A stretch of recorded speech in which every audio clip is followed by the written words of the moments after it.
Solo Leveling by Chu Gong. Chapter 42 Part 2 To the Rescue. You'll provide me with everything I need? Yes, that's right, President Go confirmed. There were 10 Korean S-rank hunters officially on record. The association had lost 3 of them. 2 had fallen to magic beasts, and 1 had defected to the United States. President Go and the Hunters Association of Korea couldn't afford to lose another. They would do anything to keep their remaining S-ranks.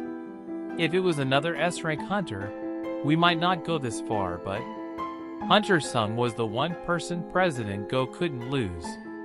His eyes blazed with determination. During his tenure as the president of the Hunters Association, he had met countless hunters, including his fair share of powerful ones, but none had made his heart race the way Jin Woo did. His desire to keep this man in Korea was as much for his own sake as the country's. We will provide you everything you need that's within our means.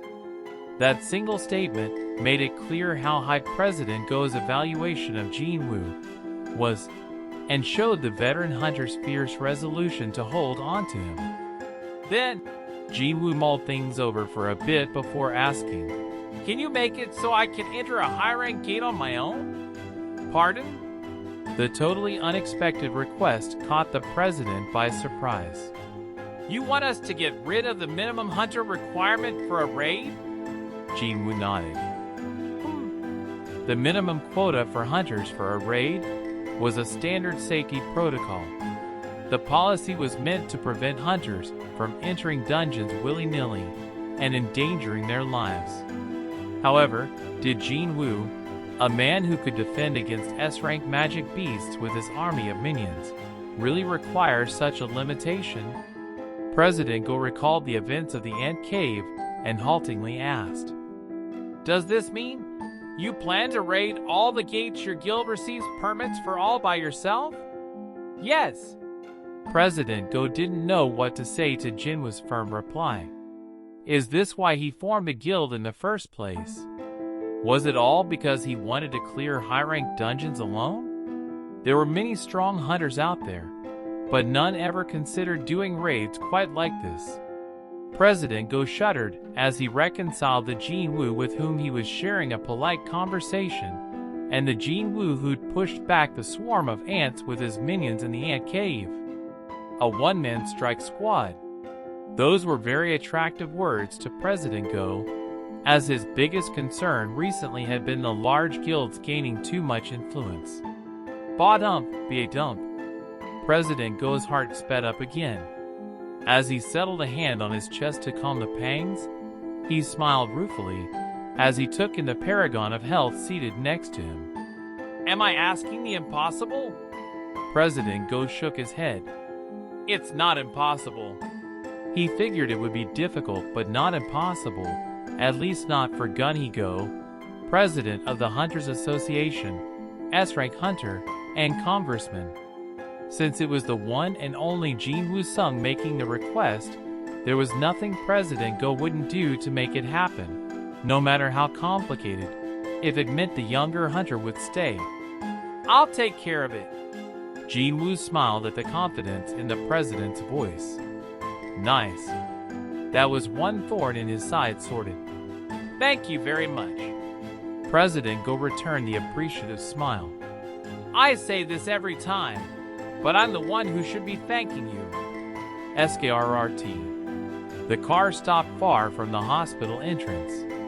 "Until next time, Hunter Sung." "Yes, sir." Jin Woo got out of the sedan after a quick exchange of goodbyes.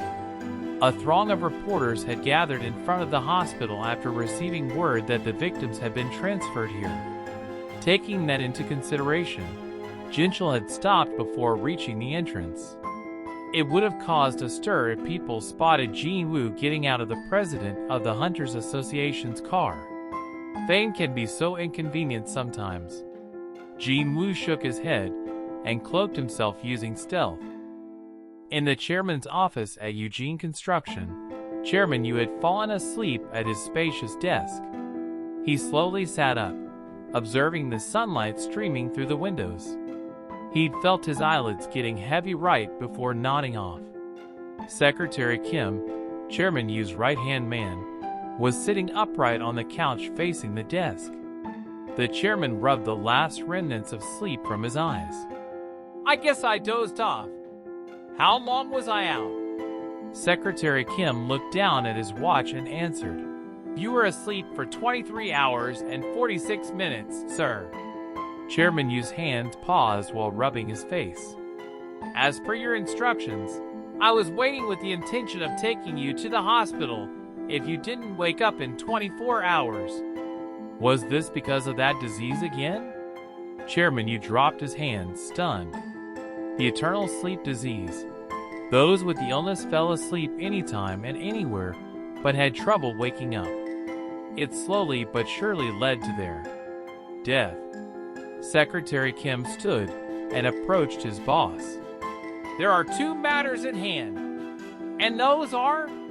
The chairman wiped away any signs of concern, demonstrating why he'd earned his nickname, Poker Face.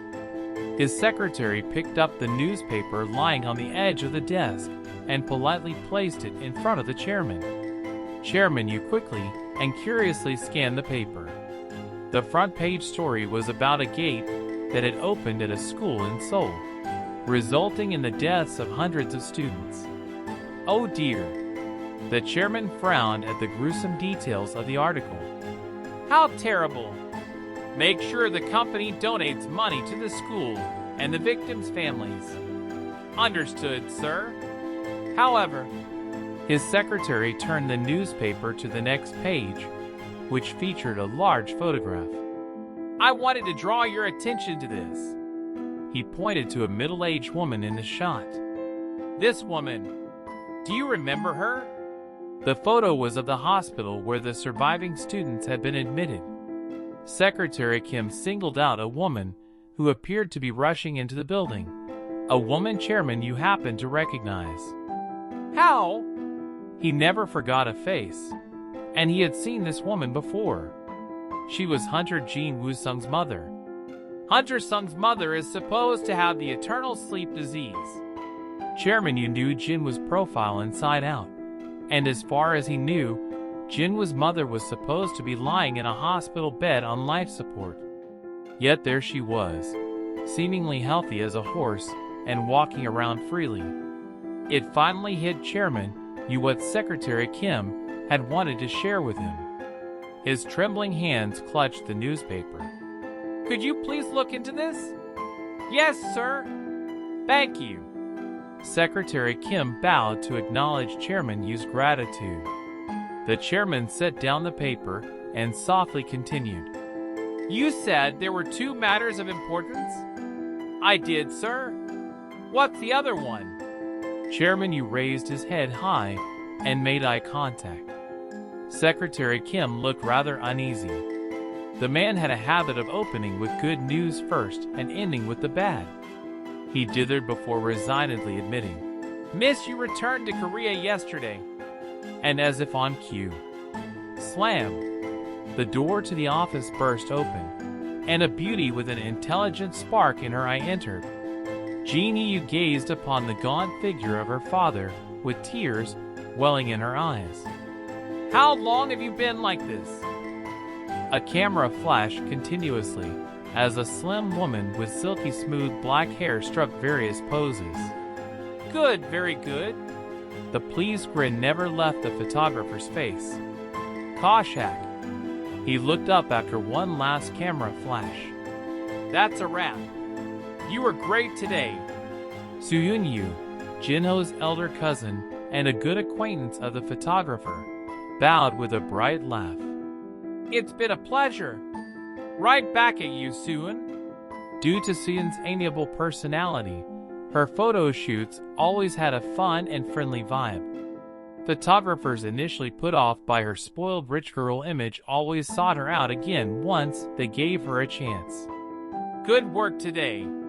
Thank you.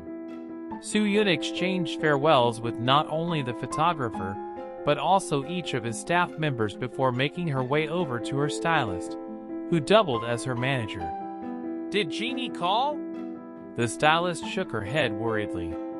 They'd already tried unsuccessfully to get in contact 4 separate times. Soo-yeon pouted at the negative response. Why is it so hard to reach a girl who got back to Korea yesterday? Soo-yeon had been made aware the previous morning that her cousin Jin-hee, who was studying abroad, was planning to drop by. Who knew missing one phone call would cause so much trouble?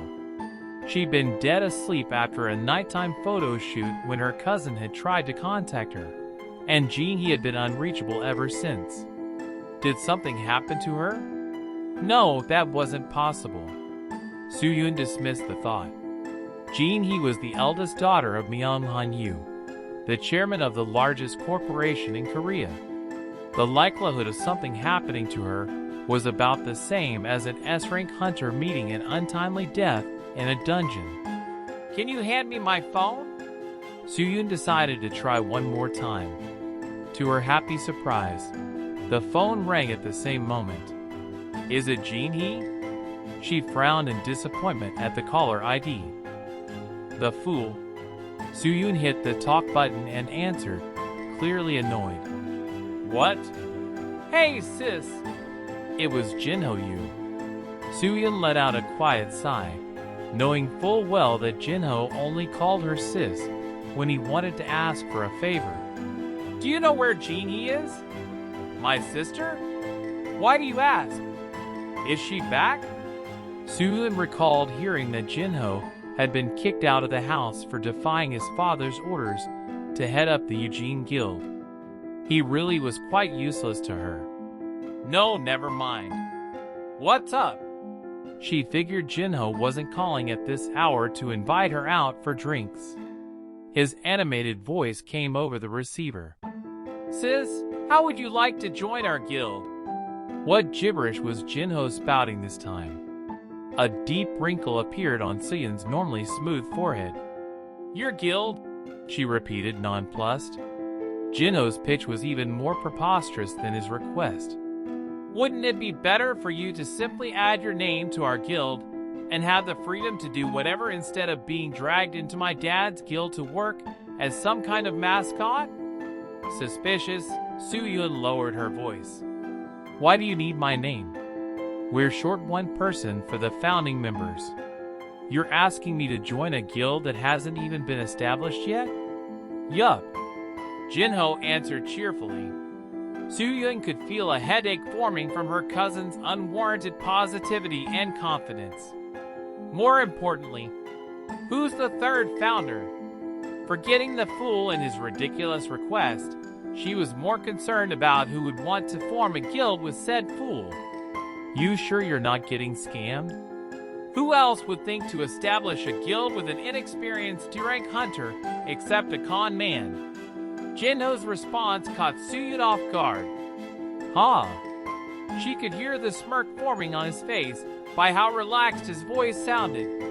You're not ready to hear who it is. Why, who is it? Ha! I'm hanging up. No, wait. Jin-ho's frantic plea paused her finger as it navigated toward the end call button. She brought the cell to her ear again with a grin. I'll count down from 3. 3, 2. It's Jin Woo-sung. Jin Woo-sung? Soo-yeon's jaw dropped at the unexpected name. The Jin Woo-sung? Ha! The S-rank hunter who vanished without a trace after completely ruining Min-sung Lee's press conference? That's where you remember him from. So it's really him? No matter what Jin-ho thought, to Soo-yeon, Jin Woo was the S-rank hunter who had put the pest Min-sung Lee in his place. It had been extremely gratifying to watch. Heh. If what Jin-ho was saying was true, Soo-yeon understood where his boundless confidence was coming from. Jin-ho likes to show off, but he's not the type of guy to lie. Soo-yeon pondered her decision for a moment. Can we discuss this in person? Sure. Do you want to come to our office, sis? Boss said he'd also drop by later. Where is it? Soo-yeon, who excitedly jotted down the address on a sticky note she acquired, calmed herself before telling Jinho, "I'm on my way. See you soon, sis." Beep. The call ended, and Sooyun's stylist, who happened to overhear the conversation, discreetly asked, "Are you heading out? You're skipping the staff dinner?" Sooyun nodded as she rushed to change her clothes and gather her stuff. "There's someone I want to meet." "Who?" "I'll explain later." The stylist urgently stopped her at the evasive answer. "Come on, tell me who it is. You know I have to report it to the chairman." Sooyun's father was the chairman of a pharmaceutical company. Her father had permitted her career in the entertainment industry under one condition: she had to be accompanied by a chaperone. The stylist was her father's employee, and her duties included being Sooyun's stylist, manager, and aforementioned chaperone. Sooyun belatedly realized that her confidant would be in hot water with her father if she left without a word, so she turned around and beamed. Jin-woo sung. The apprehensive stylist could only watch as Sooyun quickly receded into the distance. The chairman's gonna throw a fit when he finds out Sooyun's meeting a man without his permission. She sighed and thought back on what Sooyun had just said. Wait a minute. Who did she say she was going to meet? The name sounded familiar. She racked her brain for a minute, then whipped around to gawk at the door through which Sooyun had made her exit. She's meeting who? Nope. Nothing. Jinho chewed on his nails as he stared at the computer monitor. Nothing here and nothing there either. All the posts bad-mouthing Jinwoo were gone, which made sense. The boss had saved the S-rank hunters on Jeju Island, ended a traffic jam by closing a B-rank gate on a highway, and rescued the group of students yesterday. In fact, it would have been odd for anyone to be saying anything bad about him. It looked like even the most tenacious Jinwoo haters were gone thanks to Jinho's efforts and accomplishments. Not to mention Jinwoo's stellar accomplishments. The rare negative comments on articles about Jinwoo were quickly shouted down after a barrage of replies. This was good. Heck, this was great. But why? Why did Jinho feel so empty inside? It felt like he was slowly losing ways to contribute to the guild. Tack tack. As he despondently clicked his computer's mouse, the office door quietly opened. Jinwoo entered, and Jinho jumped to his feet and bowed with a bright smile. "Welcome back, boss." "Yeah." Jinwoo looked exhausted, but that was to be expected. He'd stayed up all night at the hospital for Jaina's peace of mind, and had headed straight to the office after washing up at home. Just in case an A-rank gate happened to spawn at the hospital, he had hidden Baru in Jaina's shadow. "How's your sister doing, boss?" Jinho worriedly asked. "Fine." Jinwoo's reply was short. His sister had tried feigning being okay, but as her elder brother, he still worried. Her doctor had also warned him that her mental shock would have been tremendous, and that they needed to monitor her carefully. I hope she can brush it off soon. She was normally such a lively girl. The only thing Jinwoo could do now was cheer her on spiritually. At that moment, "Whoa, you weren't kidding." A woman's surprised voice caught him off guard. Jinwoo turned to see Sooyun openly staring at him. The S-rank hunter raised an eyebrow at Jinho. "So that's her?" Jinho fretfully nodded. "That's right, boss." He'd already briefed Jinwoo on the situation. "I know someone who meets your conditions exactly. Would you like to meet her?" Someone with a hunter's license, but no interest in guild activities, who they could still trust. Plus, she's an A-rank hunter. Not that her rank was important. In any case, Sooyun's clear eyes and bright smile gave a good first impression right off the bat as they exchanged greetings. Jinwoo had a question for Sooyun before they jumped into discussions regarding a potential contract. "Joining our guild could put you in hot water with your uncle. Are you okay with that? This is much more preferable than having to deal with Jin Sung. Jin Sung? Jinho rubbed the back of his head in embarrassment. She's talking about my elder brother, boss. Ah yes, his mean elder brother. Right. The plan was for either Jinho or Jin Sung-yu to take charge of the Eugene Guild. Jinwoo nodded. Had Jinho obediently taken over the Eugene Guild, none of the family drama would have happened. Soo-yoon was a victim of Jinho's choices in a way. The rascal stirred up an awful lot of trouble for multiple people. Huh? Jinho gave Jinwoo a sunny smile, oblivious to why the boss was staring at him. Soo-yoon inched closer to Jinwoo, while he was busy heaving an internal sigh. Yes. She blushed slightly, and had trouble meeting his eyes, as if she had something significant to tell him. Jinwoo's demeanor turned serious as well. Is there something you want to say to me? Soo-yoon faltered, then summoned her courage, her eyes sparkling. Can you take a selfie with me for my socials? Inside the executive office of a certain pharmaceutical company, Chairman Seiko Yu, younger brother of Myeonglin Yu, was looking more solemn and serious than usual. Are you certain? Yes. The stylist timidly nodded. My daughter is meeting with Hunter Jinwoo Sung? Yes, sir. And it's not just a different guy with the same name. I had doubts at first, too, but then... The stylist rooted through her pockets for her cell phone and cautiously handed it to Seiko. One of Soo-yoon's social media accounts was on the screen. The chairman gaped at the recently uploaded photo. It was definitely the same face he had often seen on the news. No way. Seiko stared intensely at the screen before bringing a hand to his forehead and letting out a loud exhale. Huh? Are you all right, sir? You can go now. Pardon? Go on. Seiko returned the young woman's phone and waved her out of the room. As soon as he was alone, he turned on his computer to search for articles about Jinwoo. What is Hunter Jinwoo Sung's net worth? The most coveted hunter internationally. Hunter Jinwoo Sung's choice is... President Jong-soo Park of the Knights Guild claims Hunter Jinwoo Sung's power is immeasurable. A secret proposal from the United States for Hunter Jinwoo Sung? Experts declare Hunter Jinwoo Sung an investment on legs. The number of posts about Jinwoo Sung reflected the public's exponential increase in interest about him after the Jeju Island raid.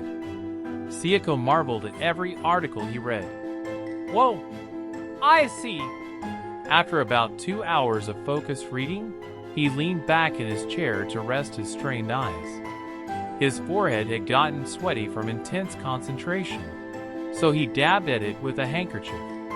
Just as he was about to light up a cigarette, he paused, put down the cigarette, and picked up his cell phone instead. Ring, ring. Click. Honey? A middle-aged woman answered. You never call me at this hour. Ha ha. Darling, do you know who our daughter is seeing these days? Excuse me? I think I've raised our daughter well. What are you talking about? Chairman Seiko, you was absolutely certain about this. After all, his Soo-yoon was pretty, came from an excellent family, and had received a prestigious education. There wasn't a single aspect of her that was lacking. So even if Soo-yoon and Jinwoo were only acquaintances now, it was just a matter of time before they became close. Well, look at you. The voice over the phone sounded baffled. Are you sure you're the same person who used to go to her school every year to make sure she wasn't seated next to a boy? You insisted she have only female seatmates until she graduated high school. Ha ha. Did I really? Who could she possibly be seeing to make you react like this? Stop beating around the bush and just tell me. Seiko chortled. You'll be just as shocked as I was when I tell you. Ha ha ha ha.